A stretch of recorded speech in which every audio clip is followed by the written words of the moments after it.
A stiff neck is not only a neck problem is not a slogan. It describes a practical problem, treating neck tension as a local problem while ignoring the eyes, shoulders, ribs, and upper back. Many people try to change the body by attacking it. They decide that the body is weak, so they punish it with harder workouts, longer sessions, and stricter rules. At first, this looks like discipline. A few days later, it often becomes another cycle of soreness, poor sleep, low mood, and disappointment. A body that has been under-rested, overstressed, or inactive for a long time usually does not need a heroic beginning. It needs a reliable beginning, one that can be repeated without fear. In traditional martial training, the visible movement is never the whole practice. A punch is not only an arm action. A stance is not only a leg position. A step is not only a foot moving forward. The whole body has to cooperate: feet, hips, spine, breath, eyes, and attention. Modern fitness says something similar in different language. Technique comes before intensity. Recovery decides adaptation. Consistency beats occasional extremes. Daily wellness also points in the same direction. Sleep, breathing, digestion, and emotional steadiness are not separate from training. They are the ground that makes training useful. The first practical method is called the shoulder down breath. Sit or stand tall, inhale naturally, then exhale while letting the shoulders melt downward without forcing the chest to collapse. Repeat 10 times. Do not turn this method into another contest. The value is in making the body feel safe enough to participate.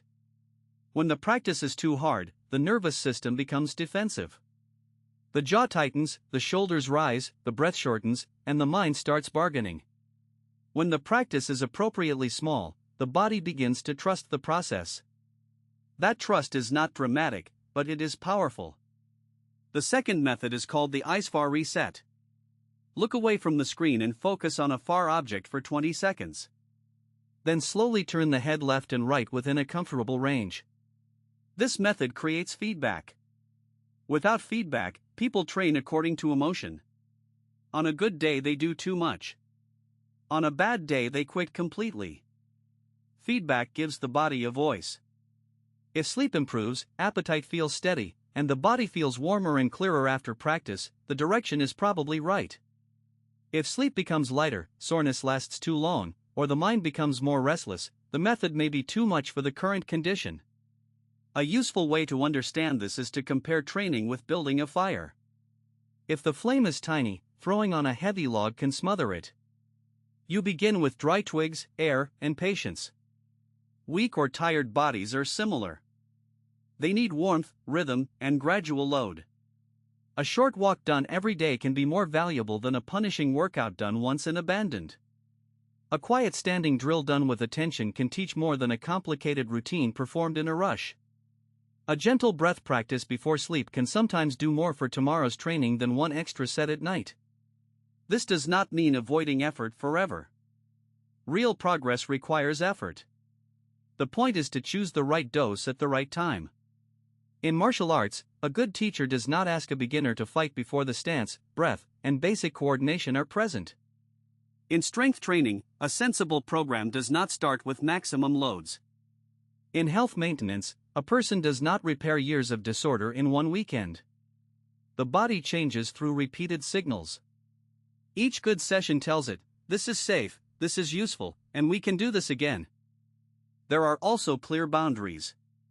Sharp pain is not a sign of success. Dizziness is not a badge of commitment. Breath that cannot recover is information. Joint pain that worsens from session to session should not be ignored.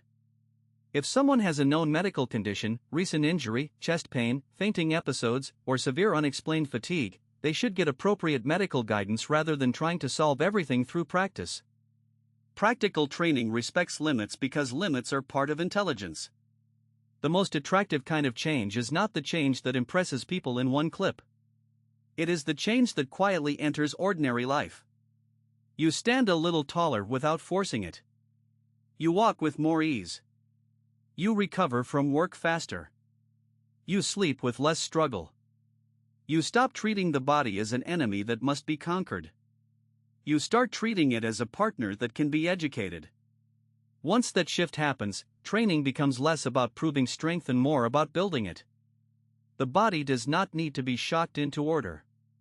It needs to be led there, step by step.